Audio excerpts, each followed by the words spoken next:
नहीं है। हम उनसे ये पूछने आए हैं कि उन्होंने कमिश्नर बनने के बाद भारत सरकार द्वारा जारी आदेश पूरे देश के नगर निगमों को अपने अपने एरिया में आबादी का 2.5% रेडी वालों को लाइसेंसिंग करनी है। क्या गुड़गांव में नगर निगम कमिश्नर बनने के बाद प्रदीप दहिया नाम के शख्स ने एक भी रेडी वाले के लिए कोई आदेश जारी किया? हम ये पूछने आए हैं। हम ये भी पूछने आए हैं कि नगर निगम कमिश्नर से ऊपर भी कोई बैठता होगा और उनके जारी आदेश नगर निगम में लागू नहीं है। क्या आपको ये जानकारी है? हम ये पूछने आए हैं। हम पूछने आए हैं हरियाणा के राज्यपाल गुड़गांव के अंदर रेडी पटरी फेरी कमेटी की यूनियन को अधिकार संपन्न बनाने की चिट्ठी प्रदीप दहिया नाम के एक शख्स के नाम भेजते हैं। क्या नगर निगम कमिश्नर की हैसियत से उन्होंने उस चिट्ठी को पढ़ा है? हम पूछने आए। अगर ये सारी बात उन्होंने की होती तो गुड़गांव की सड़कों पे कोई गुंडा पार्षद रेडी वालों को धमकाने की हिम्मत नहीं करता। ये भी हम कहने के लिए आए। और यहाँ से मैं सीआईडी के माध्यम से कहना चाहता हूँ कि हरियाणा सरकार के आदेशों को नगर निगम नहीं लागू कर रहा। ये एक शुरुआत है। अगर आपने इसको नहीं समझा तो हमारा इतिहास है। हम नगर निगम कमिश्नरों को चंडीगढ़ भेजने का रास्ता जानते हैं। निगम कमिश्नर मुर्दाबाद, मुर्दाबाद, निगम कमिश्नर मुर्दाबाद, मुर्दाबाद। हमने पिछले 25 साल से गुड़गांव में अगर किसी सरकार ने एक ईंट भी मंजूर की होगी तो उसका रास्ता हमारी कलम के मार्फत चंडीगढ़ तक जाता है। ये हम बताना चाहते हैं। ये जो मेरे भाई पुलिस वाले बैठे हैं, मैं जब सड़कों पे गुजरता था तो मैं देखता था कि पेशाब करने की जगह तो इन्हीं को नहीं मिली। सोचता का क्या मतलब है? मैंने के राव पुलिस कमिश्नर आए, उनको बोलकर हर चौक पर इनके लिए एक पोर्टा कैबिन का इंतजाम कराया। हमने गुरुग्राम में सत्य प्रकाश डिप्टी कमिश्नर थे। 600 से ज्यादा शौचालय का निर्माण करने की फाइल हमारे से शुरू हुई थी। हमने कई साल से रेडी पटरी कानून के ऊपर काम करते हुए एक व्यवस्था बनाई। समय के अंतराल में उस व्यवस्था को गुंडे लोगों ने, गलत पार्षदों ने और ओछी राजनीति ने बेरोजगार बनाया है। हम उसके खिलाफ आज आए हैं। इसलिए मैं सीआईडी के माध्यम से कहना चाहता हूं कि ये कोई आम लोग नहीं है। ये चुनिंदा मार्केट लीडर हैं। ये संवैधानिक तौर से उस कमेटी के मेंबर हैं जिसको गुरुग्राम के अंदर रेडी पटरी कानून को लागू करना है। इसलिए हम उनसे मिलने आए हैं। वो हमारे को मिलने का समय दें। ये बात मैं सीआईडी के माध्यम से उन तक पहुंचाना चाहता हूं।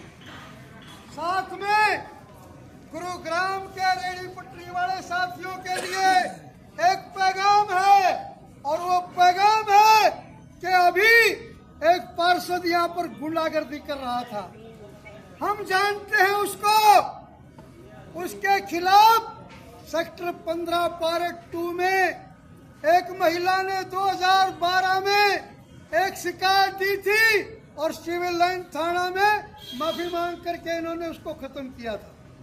तो हम बताना चाहते हैं कि जो पहले से ही माफी मांग रहे थे वो दोबारा अगर जमेंगे तो उनको रगड़ दिया जाएगा। इसमें हमारे को कोई पता ही नहीं है। और किसी ने भी द्रोण रेड्डी पटरी फेरी कमेटी के कार्यकर्ताओं को खदेड़ने की हिमाकत की तो द्रोण रेड्डी पटरी फेरी कमेटी का संघर्ष का इतिहास है। कानूनी रूप से जेल की सीखों के पीछे बहुत कर्मचारी पहले गए हैं, आगे भी किसी का नंबर है। इसलिए कोई इस बात से ज्यादा हवाबाजी में रहने की जरूरत नहीं है। हमने बहुत लोगों को अंदर भेजा है, रिकॉर्ड है हमारा, आगे भी नंबर है। मैं पुलिस को भी ये कहना चाहता हूँ कि पुलिस कर्मचारी नगर निगम के कर्मचारियों के साथ एक साठ गांठ से रैकेट चला रहे हैं और वो नगर निगम को बुलवाकर रेडी वालों पर वसूली का दबाव बना रहे हैं। ये डीएलएफ एरिया की समस्या है। इसलिए सीआईडी को कहना चाहता हूं कि विकास अरोड़ा जी को बताओ कि पुलिस गुंडों को पकड़ने के काम पर नहीं है। इसलिए गुंडों में इतनी हिम्मत है कि वो पुलिस पर फायरिंग करते हैं। इसको सुधार लीजिए। ये सुधारने की जिम्मेदारी अरोड़ा साहब आपकी है। हम कहना चाहते हैं गुड़गांव में एक अधिकारी है, उसको यूट्यूब का चस्का लगा हुआ है। वो हर रोज यूट्यूब पर वीडियो डालता है। उसको भी हम कहना चाहते हैं वो बहुत काबिल अफसर है, उसकी तारीफ करता हूं मैं। और उस तारीफ में ये कहना चाहता हूं कि उनको नोडल ऑफिसर के साथ साथ गुड़गांव का पुलिस कमिश्नर भी बनाया जाए, क्योंकि माफिया की जानकारी सीआईडी को नहीं हुई, माफिया की जानकारी थानेदार को नहीं हुई, माफिया की जानकारी इंटेलिजेंस को नहीं हुई और उसको माफिया की जानकारी है। तो अरोड़ा साहब को घर भेज दिया जाए और उसको पुलिस कमिश्नर भी बनाया जाए। इसी के साथ गुड़गांव में रेडी पटरी वालों के कानून को लागू करने की जिम्मेदारी नगर निगम कमिश्नर साहब की है और नगर निगम कमिश्नर साहब ने एक भी मीटिंग नहीं बुलाई है, जबकि कानूनी तौर से ये 3 महीने में एक बार मीटिंग बुलाने के लिए कानूनी रूप से बाध्य हैं। इन्होंने वो कानून तोड़ा है, ये भी सक्षम नहीं है। इसलिए मैं कहना चाहता हूँ आरएस भाट नाम के नोडल अफसर को कमिश्नर नगर निगम भी बनाओ, क्योंकि वो रेडी वालों से सीधी बात करता है। वो रेडी वालों की टीवीसी से अपने अधिकार से बाहर जाकर बात करता है। उसमें इतनी काबिलियत है कि वो कमिश्नर नगर निगम को भी छुट्टी कर दो और उसी को इसका चार्ज दे दो। साथ में मैं कहना चाहता हूं कि गुड़गांव में कहां पर बाजार लगेंगे, कहां पर व्यवस्था बनेगी, ये काम गुड़गांव के डिप्टी कमिश्नर का है, लेकिन इसको भी डिप्टी कमिश्नर नहीं कर रहे। तो आरएस भाट को डिप्टी कमिश्नर हटाओ और आरएस भाट को डिप्टी कमिश्नर लगाओ। लेकिन इस बात इतनी नहीं है, मैं आगे बताना चाहता हूं कि जो अधिकारी अपने अधिकार क्षेत्र से बाहर जाता है उसको कानून जेल के शिक्षों में भेजता है। तो इन सब के साथ अगर मैंने उसकी तारीफ की तो ये भी कहना चाहता हूँ सबसे पहले आरएस भाट को जेल भेजा जाए, क्योंकि वो अधिकार क्षेत्र का अतिक्रमण करता है और वो उन कामों को करता है जिनके लिए कानूनी रूप से उसको कोई अधिकार नहीं है। टीवीसी के अधिकार क्षेत्र में हस्तक्षेप करता है, उसको उस कानून के तहत जेल में डाला जाए। ये व्यवस्था पहले भी बनी थी। इस व्यवस्था को बनाने के लिए यहाँ पर चुनी हुई कमेटी है।